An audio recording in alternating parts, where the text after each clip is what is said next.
WCBI News at 10 starts now.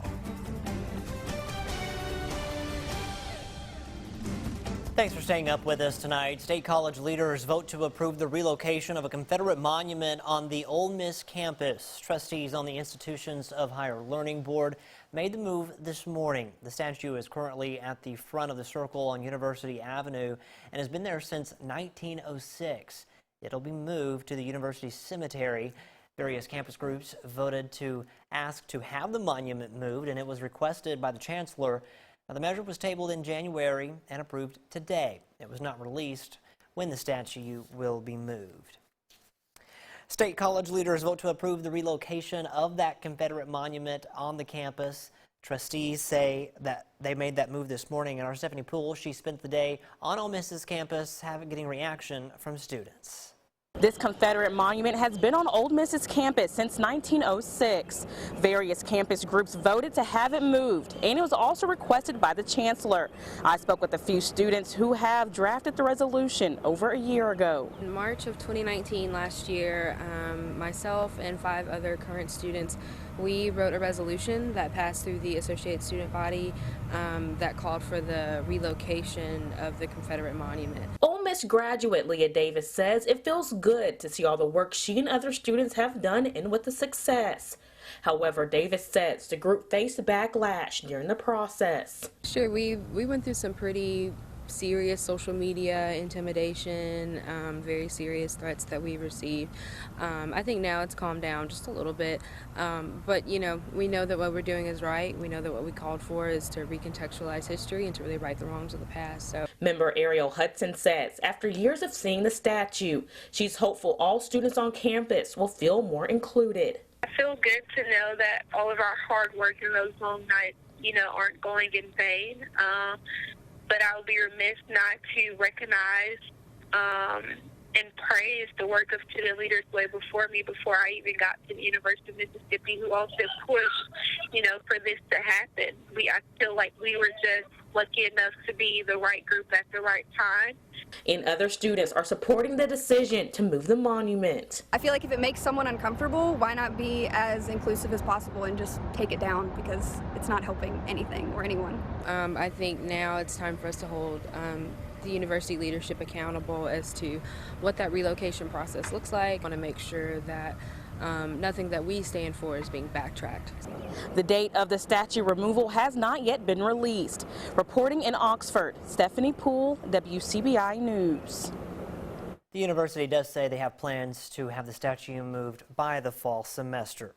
Few things speak louder than words in the South, and the commissioner of the Southeastern Conference is using that voice to call for change.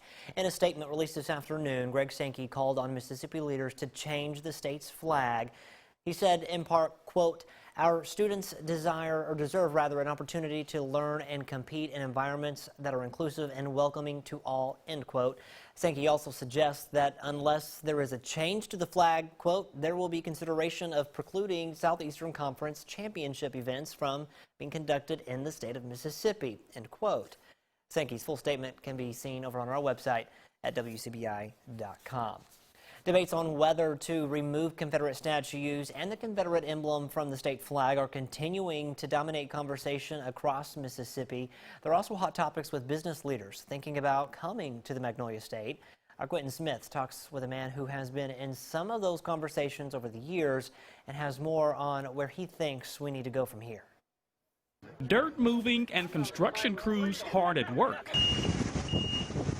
These are sights and sounds cities love to see, and it usually means a new business is coming to town. But there's one image that could potentially affect those businesses from moving in. If you care and say you're pro-business in Mississippi, I don't see how you can support the present flag. Jeffrey Rupp served as mayor of Columbus in the early 2000s, and he says even back then the state flag was a concern for businesses looking to locate in the Magnolia State. I know when I was mayor and we were competing with other states for industry, they would subscribe to our newspapers. They'd go online and see what the TV station was reporting, right? This stuff has an impact. Rupp believes the Confederate emblem impacts the state's ability to attract new businesses and help with economic growth. I don't think that the flag itself is enough of a reason to keep someone from coming here, but economic development is such a competitive landscape, and Mississippi has so many disadvantages as far as small population, rural, not a lot of resources.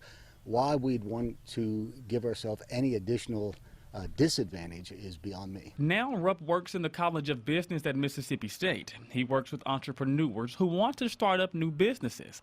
He says one of their goals is to get business owners to stay in the state, but he also understands how much of a challenge that's now going to be moving forward. The flag doesn't make it any easier. Two of our latest $1 million startups are minority-owned companies. How do you tell them, oh, the flag's okay? It matters. That's why Rupp believes adopting a new flag could help the state become more attractive economically, and it would also cast out what many are calling a negative shadow. The fact that we are talking about it today tells you it's not going to go away. Two of the state's top economic development agencies have recently called for a new flag due to the impact it'll have on economic development. It takes 3 supervisors to agree to call a special meeting, and right now it's apparent that's not going to happen. After the Lowndes County Board of Supervisors President Harry Sanders made racial remarks in a local newspaper, supervisors and the community are now calling for his resignation. District 2 Supervisor Tripp Harston says the first step to move forward is removing him as president because that's the only action the board can legally take. But Supervisors Leroy Brooks and Jeff Smith say no to a special called meeting. Tripp Harston released a statement today saying Harry Sanders refuses to step down from the Lowndes County Board of Supervisors. Harston wants to call a special meeting, but not everyone is on the same page. I'm urging them to join with me and let's call the meeting and do what we can do, which is vote to remove Harry as the president and to explore how and to move the monument. As a board, all they can do is vote to remove Sanders as president, which is why District 5 Supervisor Leroy Brooks says there's no point in having a meeting. What purpose does it serve? So you've got a bigot from the head of the table to the side of the table, but he's still in the room, and it doesn't serve any purpose. The racial comments lessening black people has landed Lowndes County in the national spotlight. Harston says whatever action the board can take needs to happen. I'm just asking for cooperation here.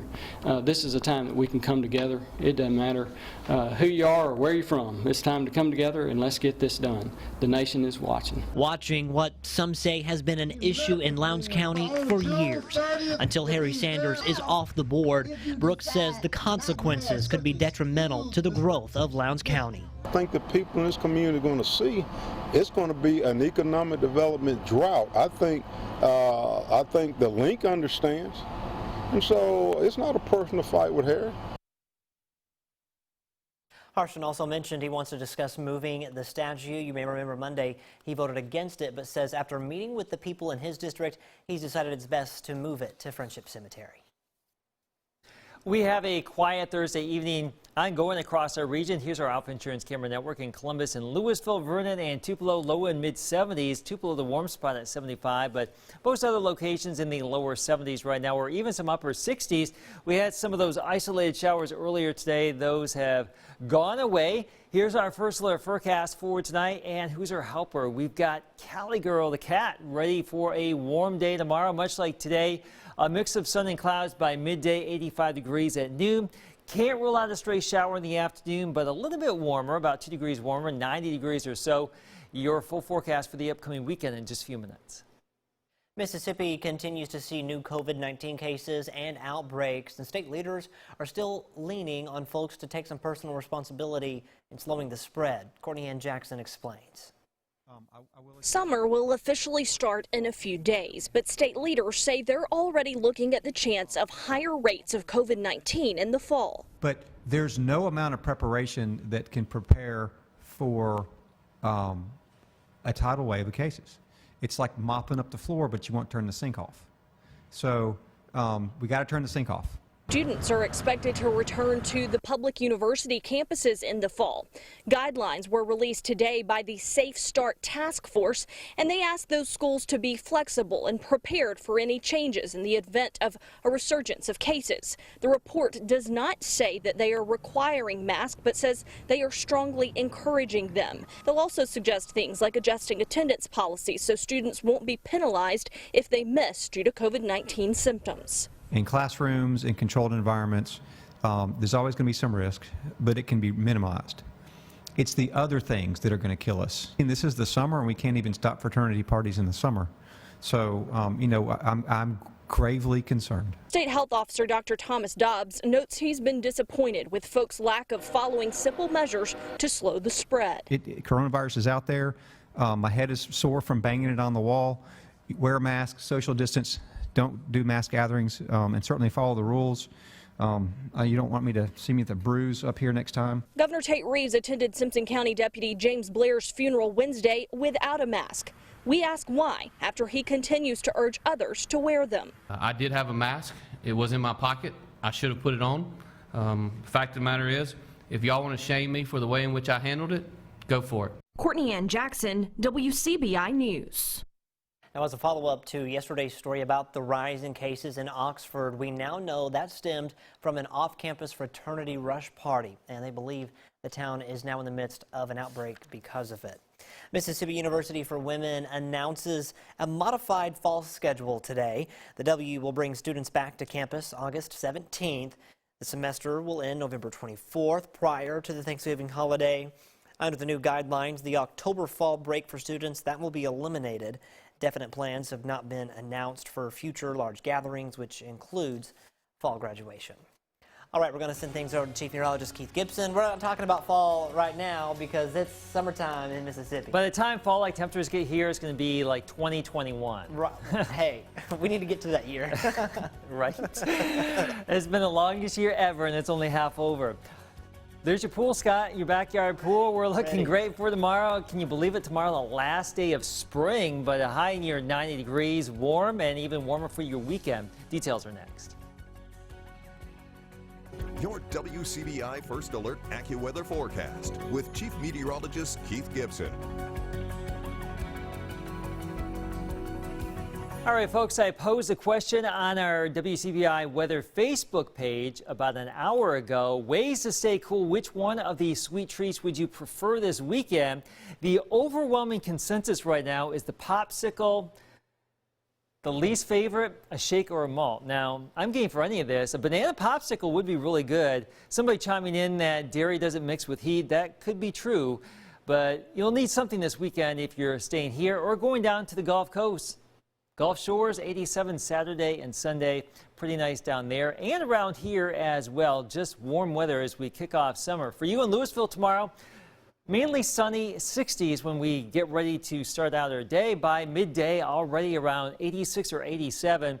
And then our forecast high around 90. So it will be a warm day in Louisville, Columbus, West Point, maybe a shot at 91 or 92. For Grenada, 90 in Water Valley, Tupelo, 88, Boonville, perhaps a little bit cooler. A little bit warmer in some spots, too. For you in the West Alabama, upper 80s to around 90. Can't rule out a stray shower here, but overall, moisture is limited. The UV index at 10, that is very high to extreme, so plan accordingly. Here's our Tupelo time lapse from today. Those bubbling clouds going away for you earlier than in some other locales, but it was a great day, very warm. Our high today, 88 degrees. We have clusters of storms out there across Texas, also here in the upper Midwest. This is actually associated with a frontal boundary that's coming our way for early next week. There's the front. Now, for us out ahead of it, pretty lazy, pretty hazy kind of days here. As we get into your Friday, Saturday, and Sunday, limited moisture, can't rule out a shower or a thunder shower. A better chance for a stray shower storm probably Sunday.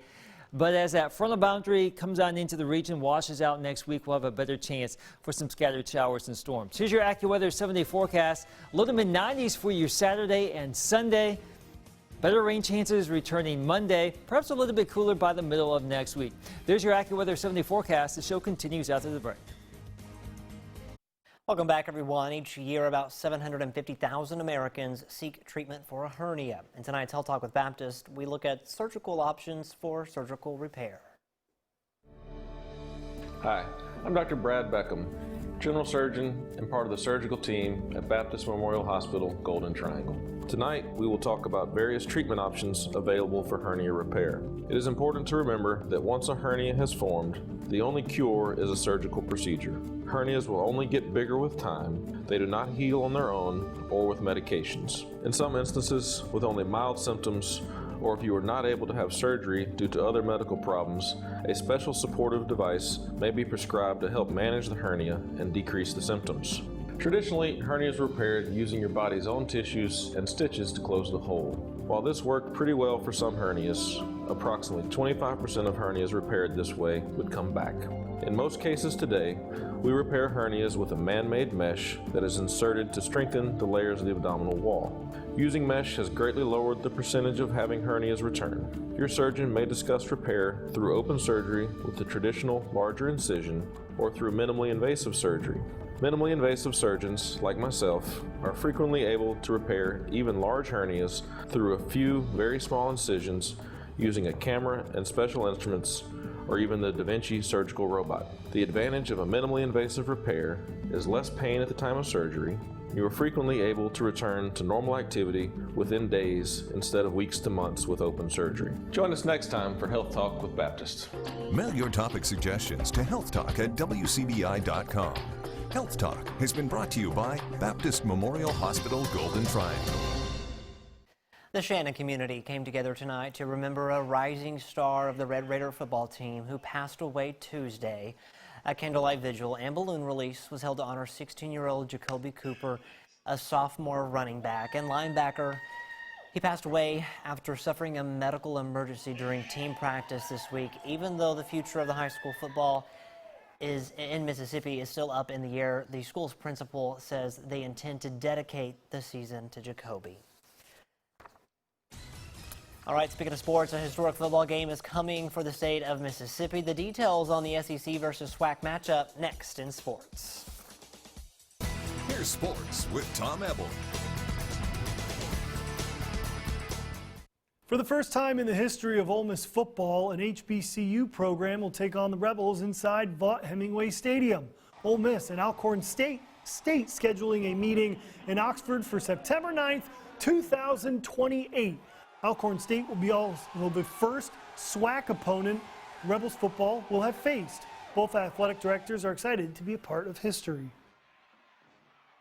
For us in our state, we want to make sure that we're going to have those matchups. I think having the HBCU matchup is something that's long overdue, and that's something Derek and I talked about. Obviously, Derek has his tie to Ole Miss, a great Rebel, played basketball here, and a dear friend. So just something we felt like made a lot of sense, and we were thankful we found that date in 2028 to make it happen. It's so important for us as institutions within the state to compete against each other, and I'm so happy I had a chance to develop this relationship and this opportunity with my dear friend Keith Carter. Keith Carter is a longtime member of the Ole Miss family, being a student athlete when I worked there as an administrator, and having an opportunity to work with him to pull this together was so important.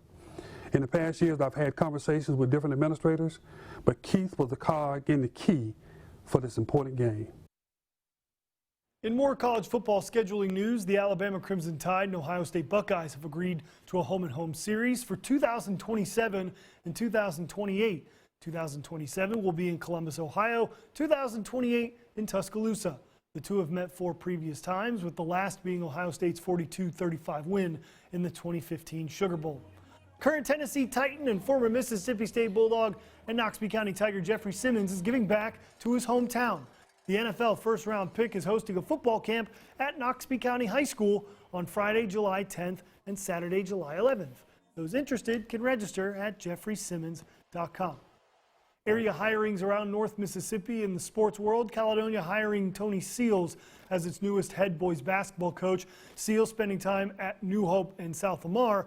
West Lowndes hires Michael Huffman to lead its boys basketball program. Huffman was the McAdams girls head coach. And Tupelo hiring Haley Parker as its newest softball coach. Parker, an assistant for the Lady Wade for the past 2 years, and also played at Nettleton. That's it for sports. We'll be back right after the break. The heat is on as we get into the first weekend of summer. Yes, summer begins officially Saturday afternoon. 93, 94 Sunday, your Father's Day. Limited chances for rain over the next couple of days. I think we'll have a better chance as we get into Monday, probably Tuesday into Wednesday. Somewhere in there, Scott, a better chance for some rain. Better enjoy that Father's Day before the rain comes in. All right, thanks so much, Keith. Thanks for watching, everyone. Have a great night. We'll see you back here tomorrow. Had to think about what else.